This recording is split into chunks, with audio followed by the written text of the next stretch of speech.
We just got onto our table for the last round of Swiss here at Sheffield Regionals. No one else is playing but the former world champion Arash Ommati versus Rob Akershoek, who we had on stream already, who played really well and is a really talented player, up versus the former world champ. I'm really looking forward to that matchup. This is an absolute brilliant matchup to finish the day on. Yeah. I mean, what more could you ask for? We've got the former world champion in Arash, and everyone should know who Arash is. Yeah. He's an Italian player, for those of you that don't know, and in 2013 he won the World Championships. Very decorated player. He's won nationals, regionals, and obviously worlds as well. So Yeah. he's one of the best players in Europe, and I'm super excited to go into this match. And we've got Rob on the other side as well. Yeah, And Rob is really up and coming this season. He's really shown that he means business. Yeah. And he's such a talented player. And I'm really happy for him. He's kind of having a really breakout year this season, and he's shown what he's all about. And he's got that classic Snorlax Mimikyu combination, which is so deadly, and he's so well versed with playing it as well. So it's going to be a really tough match for Arash going into this one. So I don't even know if I could call it, to be honest. It's really difficult. Do you have any ideas which way this may go? That's a really hard decision. Like, really, I really like Arash's team usually. I really enjoyed the 2016 team he brought to nationals with Groudon, Jumpluff, and Evolta, which was a really cool team.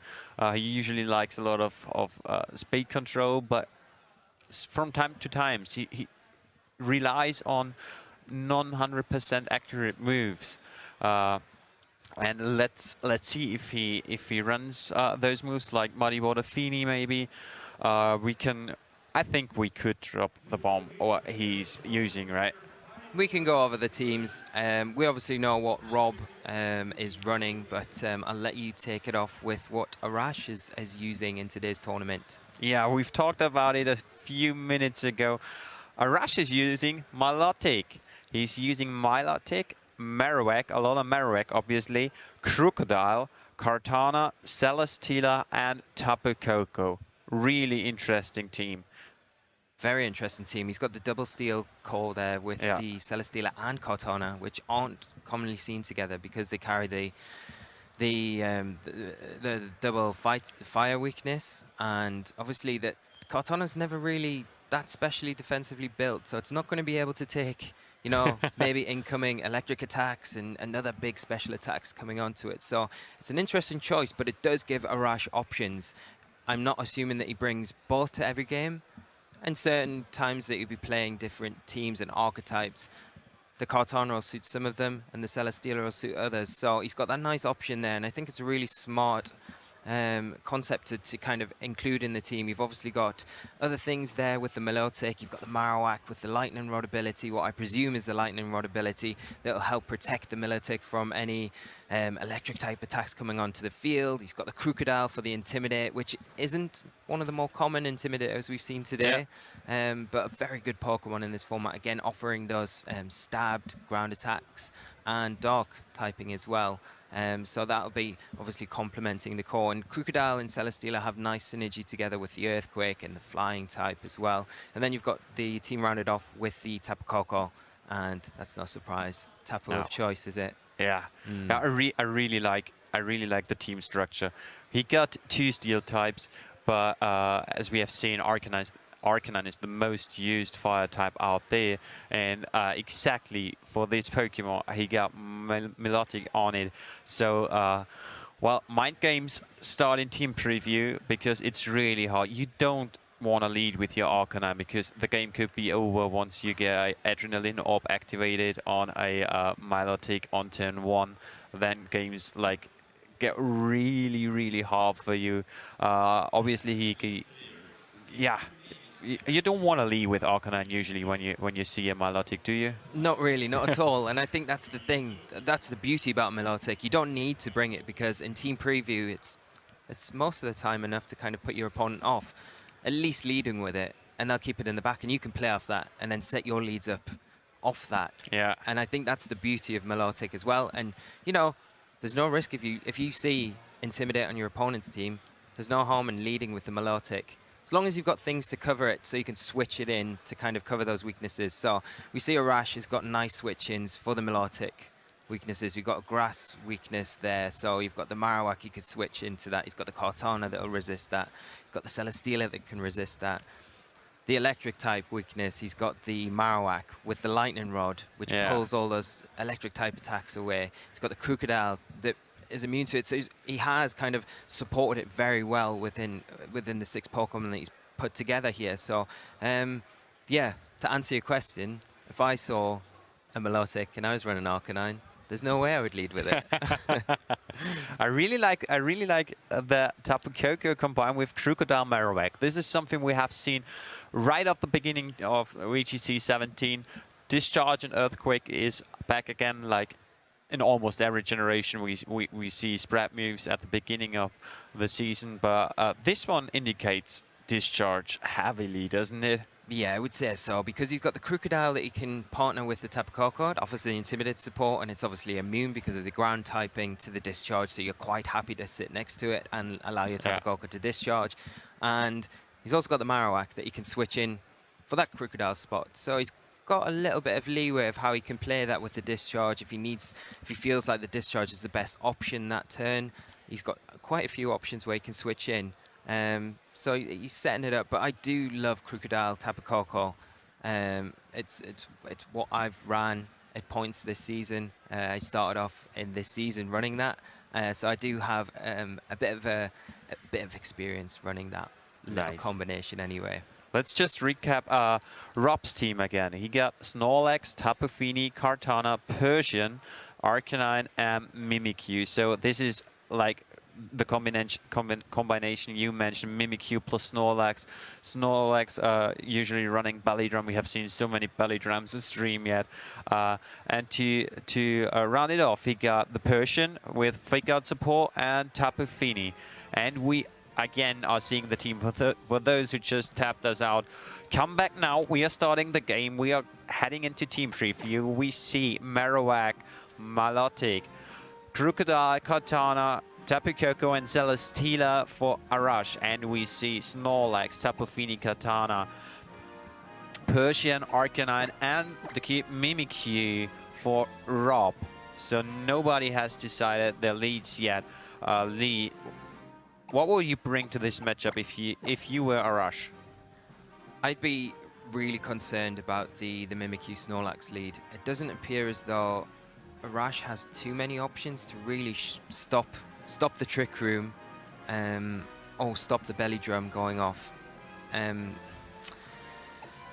Maybe bringing the Crocodile is an option, just to kind of get those Intimidates off. You're also putting pressure onto the Arcanine, but you're very pressured by the Fairy type moves from the Tapu Fini that could possibly lead, or the Mimikyu as well, because it may carry Play Rough. Yeah, it's a very tough matchup for Arash. I don't think it's going to be easy at all for him to kind of pull a win out. I just think Rob has obviously played really well today. He's very versed with this team and how to operate and getting that Snorlax belly drummed up and going, you know. And I think if he manages to get the Trick Room up, it's going to be very difficult for Arash to kind of pull it out. But he is a former world champion, so if anyone can do it. Yeah, Lee, you absolutely call it correctly. We see the Tapu Koko Crocodile lead on Arash's side, setting up electric terrain and getting off an Intimidate plus versus a Snorlax and a Persian. So this indicates a Fake Out come in plus Belly Drum, and on the other side this indicates spread moves, doesn't it? Yeah, I would imagine, well, the Persian offers a lot of support for the Snorlax, so you can get that Belly Drum off. So I'd imagine we'd maybe see the Fake Out on to the Crocodile slot. Although it would make sense as well to go onto the Tapu Koko, but it's all about what Rob expects that Crocodile to do. If it's carrying a Z move, he doesn't want it to go on to the Snorlax, but I'd imagine he might try and get the Belly Drum up here. So it'll be interesting to see how Arash kind of deals with this Fake Out support that is present from the Persian, and how he's going to deal with taking care of the Snorlax as well. If he gets a Belly Drum up and activates the berry, he's not going to be in the best of situations. So Rob decides to fake out the Tapu Koko, and Crocodile used Taunt. Wow. This is interesting. Snorlax fell for the Taunt and can't use Recycle. So Rob thought there is some big C move or something coming into that Snorlax, and he wanted to instantly recycle the berry, but yeah, Arash just wanted to prevent the belly drum. So big reads on turn 1 coming off already. Brilliant play by Arash there with the taunt, stopping the Snorlax, get the belly drum up, and any further recovery with the recycle as well. But we see Rob switch out into his Arcanine, getting Intimidate off onto that Crocodile more importantly, and the Crocodile just goes for a Protect here. Yeah, let's see what Tapu Koko is really going for the discharge. So we expected it already. Some really big damage into Arcanine, and we are seeing a high horsepower from Snorlax into Tapu Koko. Oh, that damage wasn't that huge. Yeah, and that's all down to the Intimidate support from the Crocodile there, reducing the attack power of that Snorlax, and that's the main thing. He stopped the Snorlax from powering up now. So I wonder if Rob is going to switch out, or if he's going to stay in and just use the sheer bulk of the Snorlax just to start chipping down Arash's side of the field. The Crocodile is threatening the Arcanine, but it has been intimidated, so it'll be interesting to see if Arash maybe switches things up, so he's got that Crocodile to bring in later in the game to cycle those intimidates again, which is so important against these big physical attackers. Yeah, and he wants to preserve the Tapu Koko and switches in Celesteela. You don't see switching Celesteelas into Arcanines that often, but yeah, he predicted a high horsepower, but Rob didn't wanna fall for the tricks and switching it out, sending Kartana in, and Arcanine goes for a Protect, and Crocodile is going for the Earthquake. Probably just chipping away some health from Kartana, which is like naturally super bulky on the physical side. Yeah. Yeah, and I don't know if we've seen the item on the Kartana yet, but you know, if that was Sash, then in that situation you've broke the Sash. But as I say, I haven't seen the item on the Kartana as up to yet, so it'll be interesting to see what this Kartana is going to do. But Rob's kind of maneuvering himself around the field and putting himself in a good position. But again, Arash might carry Flamethrower on that Celesteela, which is going to put a lot of pressure on that Kartana. But then you still have to worry about the Flare Blitz possibly coming off from the Arcanine. So if I was Arash, I'd probably be switching out my Crocodile, protecting my Celesteela here, just so I can get that Intimidate back in on both the Kartana and the Arcanine and reduce those attacks. Yeah, I think this is what's happening. They don't want to trade Pokemon yet. Both just try to want to better up their ball position, like Lee said. Celesteela goes for the Protect. Kartana comes in. And we're seeing Kartana from Rob using Leaf Blade into Arash's Kartana, so a potential focus sash is also broken. And we are seeing the C move from Arcanine, which will be, let's have a look, yeah, Inferno Overdrive, probably into, well, this could be the first knockout if he targeted the Crocodile, so no, but it goes into the protecting Celesteela, chipping a good amount of health away, not just chipping. Yeah, it's that, and the Protect there has really saved the Celesteela. So a nice play from Arash to kind of burn the Z move there, protecting the Celesteela and get his Kartana in, but he is not in a great position right now. That Arcanine is putting a lot of pressure on both of Arash's Pokemon, and he's going to really have to kind of maneuver out of this. Maybe protecting the Kartana if it carries Protect, and then switching the Celesteela out. As I say, cycling that Intimidate, but Rob might see through that and just Leaf Blade into the Celesteela slot, predicting maybe a Crocodile to come in on that slot. And Rob also has the option to kind of cycle his Arcanine out in this position because he's putting a lot of pressure on Arash. Arash is the one that's having to react to this. So Rob could potentially take advantage of that and reuse that Intimidate at a later date, but yeah, we're seeing Rob switching out Kartana. Oh, actually double switching. Switching in his actually Persian plus Snorlax, and Kartana going for a Sacred Sword on Persian, doing good amount of damage, and Celesteela, as you sadly, is trying to go for a knockout into the Kartana slot, which is now a Snorlax, and getting some health back with leftovers. Really, really good play there from Rob, pulling out the Arcanine, like I said. So he's got that Intimidate for later in the match, and he can bring it in now again if he feels like it's a good time to bring it in. He's also got the information that Celesteela has Flamethrower, so that's super important information for Rob, taking full advantage of his Kartana late game and making sure that he's not putting it in any positions where it will be picked up by the Flamethrower as well. Yeah, we see Krookodile coming back in. Both are just cycling Intimidates in and out. And cool thing on Arash's end is that we have talked about that before the match. Tapu Koko is a Pokemon that you oftentimes lead off with and will switch it out, or just straight out switch it out and pick up the last KOs in the end game due to its high speed and electric terrain. And I think this is what's Arash planning, right? Yeah, I would imagine so. Yeah, he's trying to. The thing is now that with the switch, the double switch that Rob has pulled, it's put him into a position where the Krookodile's not on the field, so it's not got the taunt to be able to stop that belly drum. And now Rob has the belly drum up, and that Snorlax is putting a lot of pressure on it.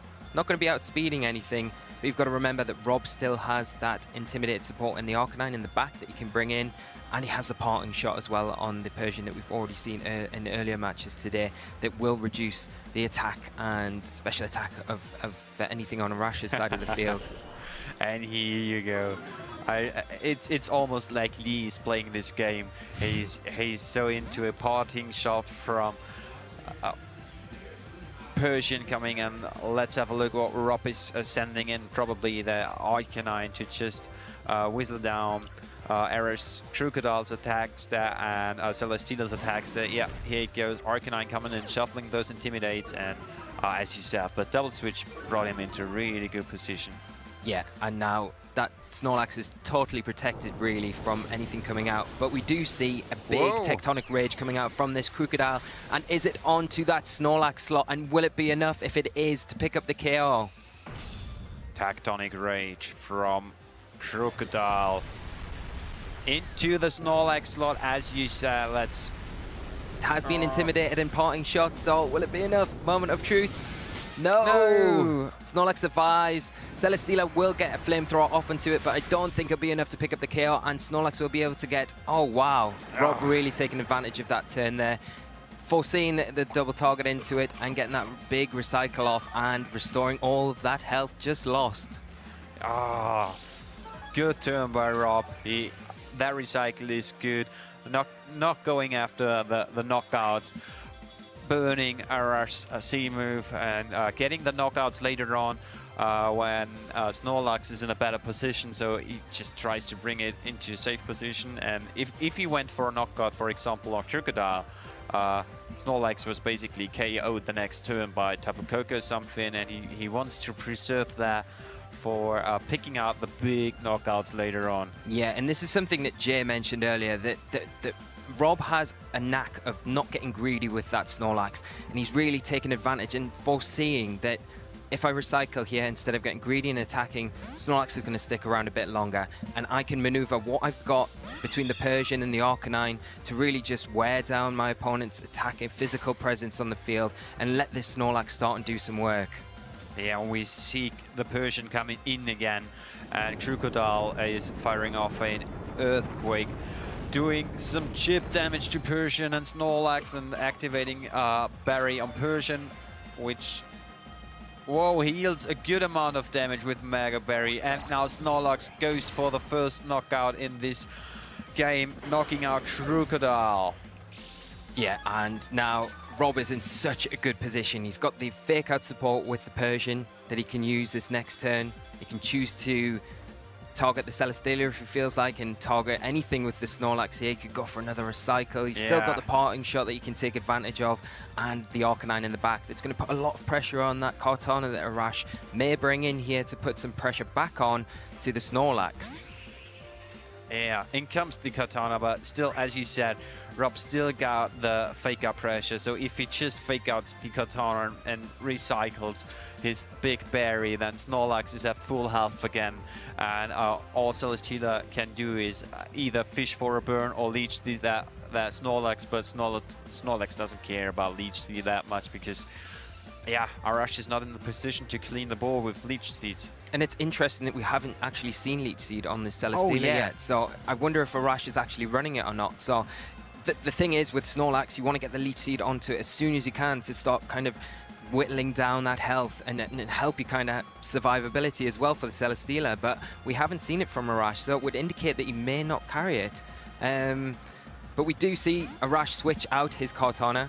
He's going to bring in that Tapu Koko, get the electric terrain back up onto the field. Yeah, Tapu Koko sets up electric terrain due to electric surge. And I'm really curious about the turn. Yeah, Persian goes for fake out into that Kartana's Law. And Celesteela is doing what we expected, fishing for a potential burn. Oh, and he gets it! Wow. Yeah, he gets it. Arash is happy about that. We have seen him. And Rob is recycling his berry, getting a good amount of health back, but is burned now. Yeah, that is super unfortunate for Rob, but I think maybe something that Arash has been going for, repeatedly going for those flamethrowers on the Snorlax. And he's, you know, if you keep hitting the same move into that Pokemon, you're eventually going to get the knock-on effect to that. Yeah. And as we've seen here, unfortunately for Rob, Arash has picked up the burn-up, and it's kind of put him a little bit further more in this match. But the Snorlax isn't going to be hitting. It's a bit hitting a little less harder than it was, but it's still going to be able to pick up the KO onto the Tapu Koko and still do a good chunk to the Celesteela if he decides to go down that route. Yeah, now, like with that burn, Arash bettered up his board position way better, using Dazzling Gleam and knocking out the Persian, chipping some half from Snorlax. And if Celesteela now starts to leech, yeah, here we go, now starts to leech seed, the chip damage is not forgettable at all. It takes out the Tapu Koko. Snorlax takes out the Tapu Koko with a return, and Arash is now down to 2 Pokemon. I think Kartana was in the back, right? Yeah, and both the Kartana and the Celesteela on Arash's side of the field will not want to go up against this Arcanine. It's going to come in from Rob's side of the field. It'll get an Intimidate off onto both Pokemon, reduce that attack stat of both the Celesteela and the Kartana, and put a lot of pressure on with those fire-type attacks that it can freely fire off, really. It doesn't appear, I don't think it's in a position, it's about 50% health, I remember from when it came in last. Yeah.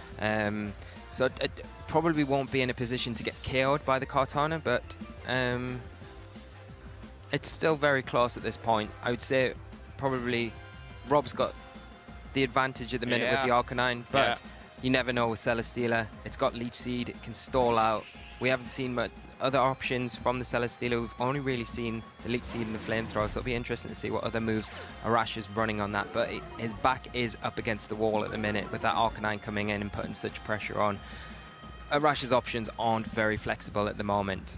Yeah, he's thinking a lot because Celesteela, as we've seen Flamethrower and Leech Seed, it probably doesn't have any move to hit Arcanine for super effective damage, so it had to stall that Arcanine out with Leech Seed, which is nearly impossible. And Rob just has to see the only outs Arash got, like getting a critical hit on Arcanine with Sacred Sword or something, and he just have to prevent that to happen, and he should be fine, I think. And we see a Protect come out from Arash's Kartana and Rob's Arcanine, predicting that Leech Seed onto the Arcanine, and the Snorlax just going into Kartana's Protect with a high horsepower. Do see a little bit of Leech Seed damage coming off the Snorlax and the burn, so it is getting very close to being KO'd here. Yeah. Do you see any out for Arash, Ommati? Yeah. I think he needs to get the Leech Seed onto the Arcanine. The Celesteela will probably be built to take a Flare Blitz from the Arcanine. I think Arash is probably in a position where he can kind of stall this out almost, because if the Arcanine goes for the Flare Blitz, it will take a lot of recoil damage. It's already had the berry activated. Yeah. And anything Kartana hits it with, probably Sacred Sword, it will do enough to put it in range of a few turns of stalling out with Leech Seed. And we are seeing a Protect from Celesteela now. Let's have a look. Kartana going for the Sacred Sword into the Arcanine, doing good amount of damage, and Snorlax using Return into Celesteela like Arcanine did. So Arash just bettered up his position a lot by protecting that Celesteela and doing a good amount of damage with Sacred Sword. Now Arcanine is in a range to get KO'd by another Sacred Sword, and Snorlax is probably in a range to get KO'd by either directly by Flamethrower or potentially Heavy Slam, or just getting knocked out in return with the Leech Seed and burn damage. So this was a huge K-turn. What a brilliant prediction by Arash. They're really pulling the match from what looked like an unwinnable position to a completely winnable position. Yeah. This is why Arash Ommati has always playing on the highest level of Pokemon. And we are seeing, oh, not quite enough. Let's have a look. If this takes out Katana, this would turn the tables around, but no. Snorlax goes down, not doing enough damage to Katana with high horsepower, and Celesteela taking it out due to Leech Seed. And I think the burn really came in there and saved Arash that turn, I think. Obviously, Cortana is very defensively built, so it may have been able to take that attack. But Rob still has his Cortana, so it'll be interesting to see how Arash kind of handles this.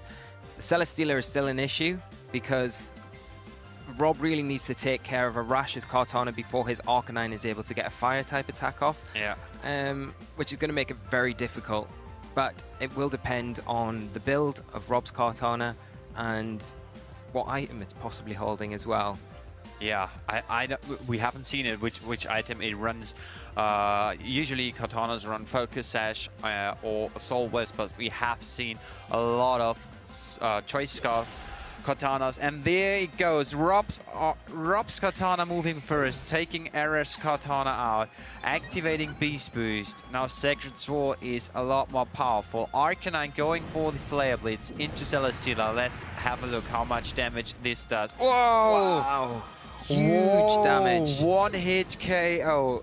Left Arash no chance to get back any. He had to stand that combination of Flare Blitz plus a +1 Sacred Sword from Katana. And Rob just pulling it out right at the end there. That was brilliant. And I'm surprised. I would have thought Arash may have had a more defensively built Celesteela to take those Flare Blitzes from Arcanines and things. So I'm a little surprised by that. But that's really good information for Rob going into this match, because he knows now that if he can get that Arcanine in unintimidated, he'll be able to target the Celesteela and know that he'll be able to pick up the KO there. And that's quite reassuring for Rob, because for most of the game there, he had control and he was able to get that belly drum off. He was cycling the Intimidate with the Arcanine, causing all sorts of problems. Had the fake out support with the Persian, the parting shot as well, just really disrupting anything Arash was attempting to do. And I think what Arash needs to do in this match is really adjust to dealing with that Arcanine, especially if he's going to bring 2 steel types to the match.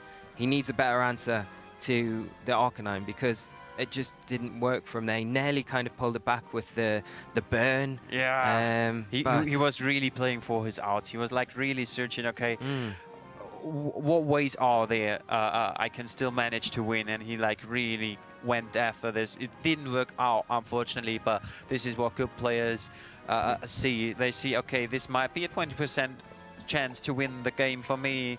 I'll go for that route, and this is what Arash probably did. And do you think now he's going to bring that Milotic this game?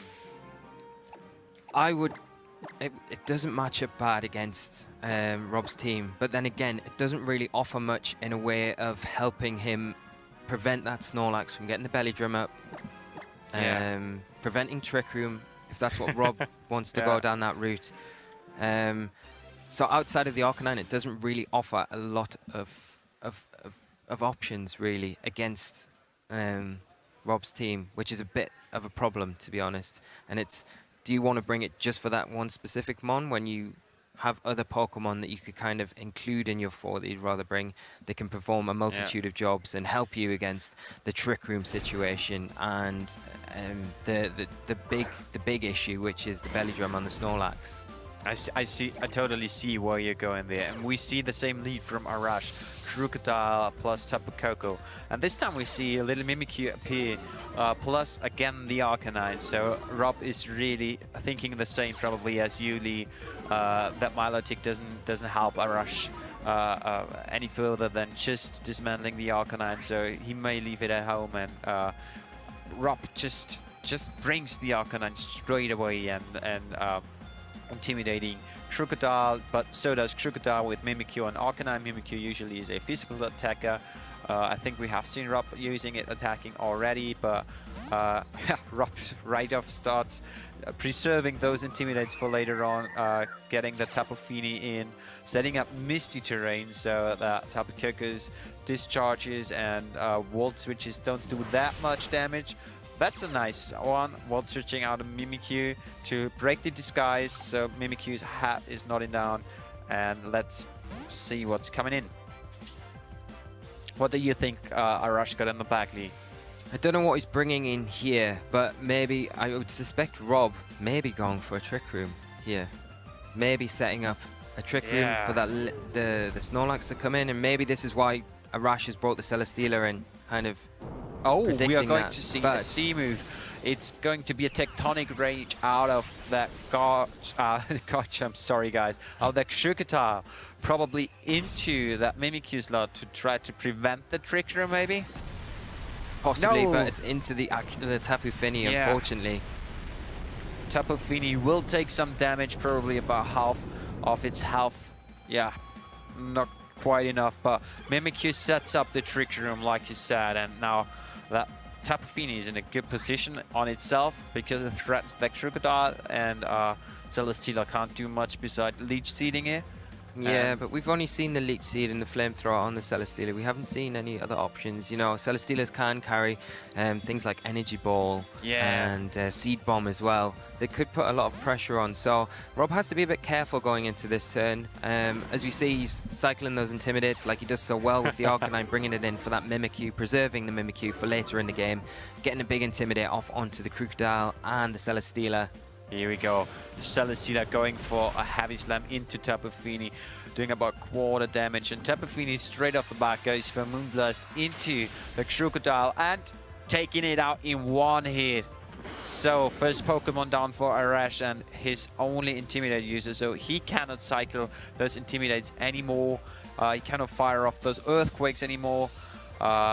Which he's lost the taunt as well. He lost the taunt. He cannot prevent any belly drum anymore. He cannot prevent any Trick Room anymore from coming up, and or mines from Fini coming up. But the thing is, I think what Rob really needs to do now is kind of get that Snorlax in, get the belly drum up, and start taking advantage of the Trick Room turns. But the thing is, at the moment, he might not be able to maneuver around the ball position in that particular manner to get the Snorlax in with enough Trick Room turns left, so you may need to just play out these Trick Room turns, get the Mimikyu back in, get that Trick Room up again, and then get the Snorlax in to kind of close this mash out. But we see Arash bring in the Kartana and the Celesteela, so again, both threatened by the Arcanine. Yeah. And in a Trick Room as well. Arcanine threatening the whole team of Arash, and Arash is now in a pretty tough spot. He got Kartana and Celesteela versus Arcanine and Snorlax, and Arcanine is like threatening every Pokemon Arash got. It's able to one-hit KO the Celesteela and the Kartana, and we are going to see a big Inferno Overdrive. Let's see who is going to target. Probably the Celesteela to just one-hit KO it, and Kartana is going to be hit by the Inferno Overdrive. And let's see the item. Oh. Yep, Focus Surge activates. So Kartana still hangs on with a sliver of health and going for Sacred Sword into the Arcanine, but not doing that much damage. So things doesn't look good for Arash, don't they? No, not in the Trick Room. At the moment, the Snorlax is able to pick up a KO onto that Kartana, which Arash will be aware of. So he either needs to protect or switch it out, or sacrifice it and bring something else in. But I think one out that he's got, and we know that the Flare Blitz picks up the KO onto the Celesteela as well from the Arcanine, so Rob has that option as well. And you've also got to worry about if Rob bluffs the protect from Arash's side of the field and goes for a belly drum. That's going to put him in an even better position going into the last turns of the match. So Arash, again, is not in the best of positions, but he has got a tough matchup, and let's see if he can kind of play out of this. Yeah, he goes for a double protect. He really wants to work around those trick room turns, but it's going to be really hard for Arash. I think Rob doesn't even need to set up those belly drums to be able to knock out those Pokemon. That Snorlax got move high horsepower, which does loads of damage to that Tapu Koko, which is in the back. You can just really high horsepower that Kartana slot now. If he, oh, well, return is probably better because it cannot miss. So he has no risk at all targeting down that Kartana slot with Snorlax and Arcanine targeting down that Celesteela slot. Arash has to decide which Pokemon should go down.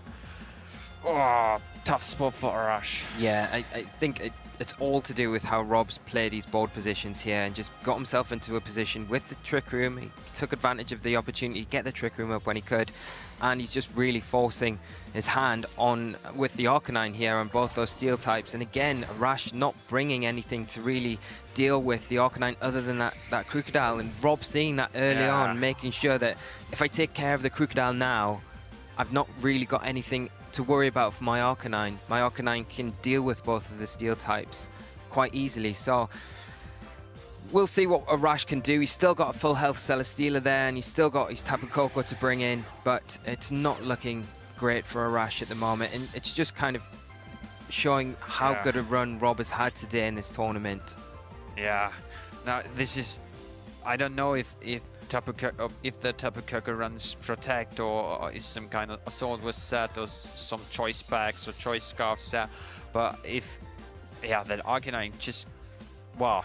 So this is there are not many outs for Arash, but probably there are some at least. And Tapu Fini coming in, setting up the misty terrain. So let's see what that if that Tapu Koko is able to stand that. Oh, we see the Volt switch into the Tapu Fini. He cannot switch out anymore since every other Pokemon is gone. So Tapu Fini is taken out, and Celesteela going again for those burns with flamethrower. That's Snorlax, but actually we got Misty Terrain up, and he cannot fish for the burns now. No, and that's really smart from Rob. Yeah, just bringing in, taking away the electric terrain. Yeah, just taking away all that extra power that the Tapu Koko would have had with the electric terrain active, and making sure that he's not getting that Snorlax burned. Yeah, he's got the Mimikyu back in now, so he can use full control of that speed control that he's got with the Trick Room, and then just start kind of cleaning up. He knows he's got the Arcanine in the back. All he needs to do is get rid of that Tapu Koko, bring the Arcanine in, and he's won the game. Yeah, this is, I really love that Mimikyu Snorlax combination. It's so scary. On the one hand, you want to target down the Mimikyu so hard because you want to prevent Trick Room. On the other hand, you want to target the Snorlax really hard because you want to prevent the Belly Drum or a potential recycle. Celesteela fell for the taunt, but Celesteela isn't caring. Just straight goes for the heavy slam into Mimikyu, doing a good amount of damage, but thanks to those intimidates, not enough. And there it goes. Snorlax sets up a belly drum, maximizing its attack stat, eating the berry to get half its health back, and position is better and better for Rob. Yeah, and it's now, I think it's that Snorlax powered up with the belly drum under its belt. It's just a matter of time before that Tapu Koko goes down. We've seen it doesn't have a Focus Sash, and like I said, with the Arcanine in the back, there's not really much Arash can do. He has to protect the Tapu Koko. Once that goes down, he's got no options to beat the Arcanine, really. But he really tried to get maybe those critical hits on that Snorlax is maybe only out, but we see a big return into the Celesteela, and Mimikyu setting up the Trick Room. And now it's even harder for Arash. That Snorlax can now target down whatever he wants. We have just seen that it's able to 2-hit KO that Celesteela or to 1-hit KO that Tapu Koko. He's still got Arcanine in the back, so he doesn't care because that Arcanine picks up the KO on Celesteela, and any attack of Rob's Mimikyu, probably plus a Flare Blitz, should take down the Tapu Koko. Yeah, this is pretty Arash. But you've got to hand it to Arash here, because in such bad situations, he's kind of making the best out of it. Yeah. And you can see the quality play through it, but he's just got such a tough matchup.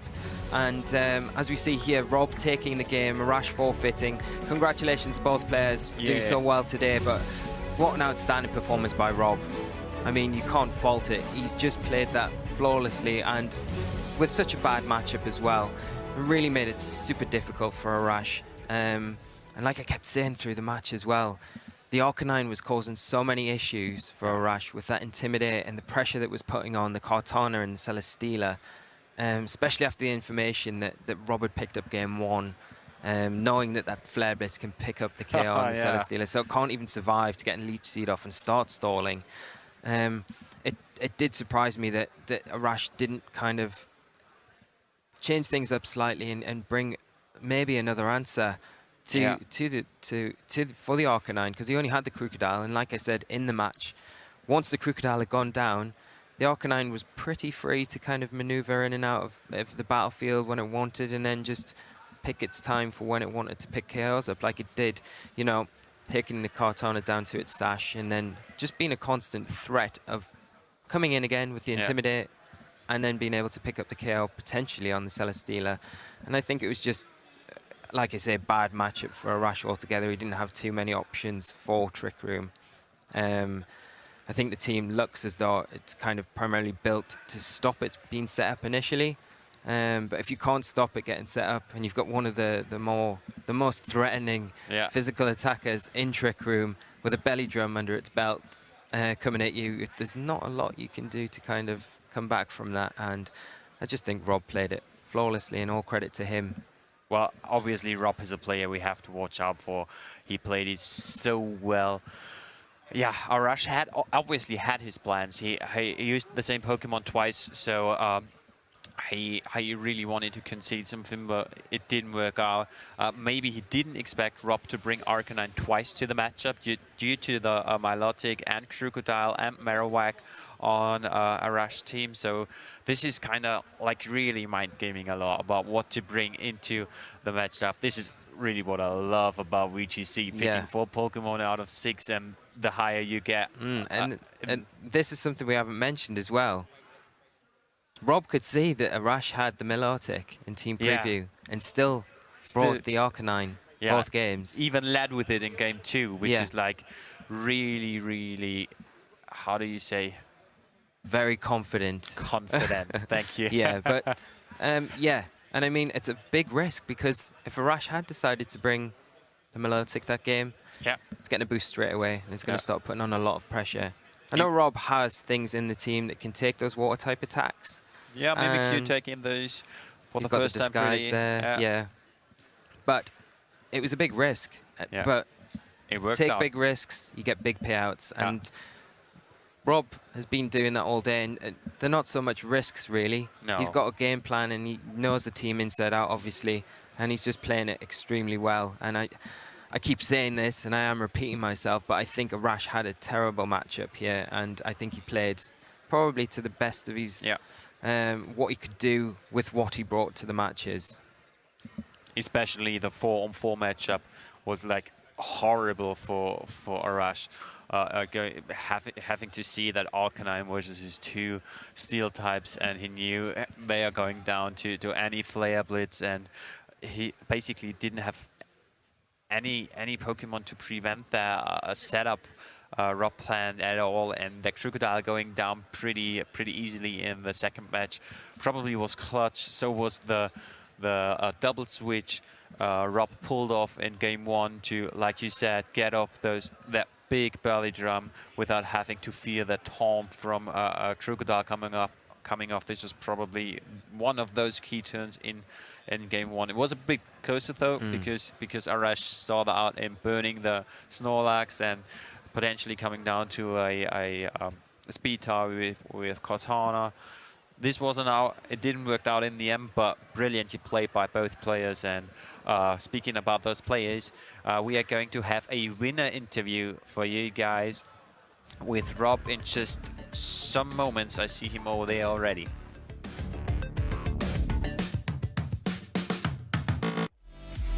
Welcome back, ladies and gentlemen. We are back for you with our winner of the previous match, Arash Ommati versus Rob Akershoek. I just asked you how to pronounce your name, but hello and nice to see you again here in winner's interview. It's good to be here again, yeah, definitely. How does it feel to beat a former world champ? Oh, it was amazing, yeah. I was like, when I saw that I was paired up against him, I was like, oh god, I'm never gonna be able to win this. It was really scary, yeah. Yeah, you both played like really well. We had two intense matches. The first one was on the edge. I really liked some key turns. Like you couldn't set up in the right off the beginning, but you knew the setup is like really huge if I manage it. And then you brought the double switch where you got the Persian plus Snorlax in. Yeah. I really liked it. For how long do you use this team? I've used it like my recent MMS as well, MSS, and my recent PC as well. So not quite a while, like a couple of weeks. But I've been tweaking it all the time. So yeah. How did it work out at the mid-season showdown? I won that. So congratulations on that one. Yeah. And you're on a good route to go to. Well, you're obviously top cut now. You won 7 games, lost 1 game, and this was like really amazing. Did you expect Arash to bring Milotic at some point in this matchup? Yeah, I was a little bit worried about that, but then I figured like if he brings Milotic and like both of my leads, like either if I lead Arcanine Mimikyu, sure he gets a competitive boost, but I'll probably be able to stop Trick Room because Milotic won't do a lot to Mimikyu. And he could kill Arcanine, which would just give me a free switch to Snorlax. So I wasn't too worried about that. And game 1 I led Persian Snorlax, so then I wasn't worried about Milotic at all. So, okay. Yeah, it was. I was really scared about Marowak though. Marowak maybe would have been a good pick to maybe cycle with Celesteela versus your Snorlax because you run high horsepower in return and every one of those got immunity. Right. We were talking about that as well. But, well, obviously Arash had a plan. Yeah. He totally focused on that. But your plan was slightly better. Yeah, in game one, he read me like the first turns. He kept on reading me, which made it so close near the end. Yeah. And then in game 2, I figured like he will probably think that I'll bring the same mons because I won the first game. And I thought, well, if he's probably not going to bring Marowak then again this time, so why not go with my Trick Room mode? Yeah. Which was because once Snorlax is in Trick Room, it's a beast. Yeah, but yeah, we really enjoyed the set. Like Leon and I were like talking afterwards, and we were like, what an intense set. So credits again to you, Arash. When you rewatch this, maybe really well played. Yeah, credits to you. He played amazing. So you're heading into Top Cut tomorrow. What do you expect tomorrow? What do I expect? Yeah. Well, I hope not to face Dan again, because that's obviously my only loss, and Dan will probably also make Top Cut. But yeah, other than that, I don't know. I will see. Yeah, I really like your team, and I really hope you go deeply into the tournament, and we are going to see you again on the stream. Let's talk about the meta game a bit. Tapu Fini has rised a lot since I think San Jose regional was. Yeah, it was San Jose when Enos used it. Yeah. And since then, Tapu Fini was everywhere, and then Katana popped up, and then Arcanine popped up. Do you want to guess the number of Arcanines we got in this tournament?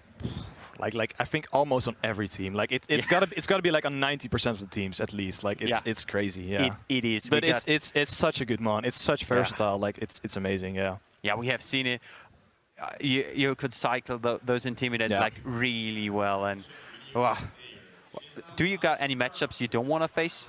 Yeah, like I said, like Dan with his hard Trick Room, because he has a Gigalith which underspeeds my Snorlax, so that's scary for me to face. Other than that, like highly offensive teams could be scary. Cortana is something that deals a lot of damage to most of my team, so it's something I really have to play around. But other than that, yeah, I think it's pretty solid. I can play around a lot of things. Yeah. Yeah. So we are looking forward to tomorrow. Yeah. And we are some matches are still getting played right now, but we will have the final standings for you in a couple of minutes, and some words on how tomorrow goes. But before we start, we head into a break. We got a little question for you guys. So, question: how many flying type Pokemon have the Intimidate ability? Is it 6, 5, 4 or 3. So we all know Gyarados. Salamence, Salamence, Landorus, Landorus,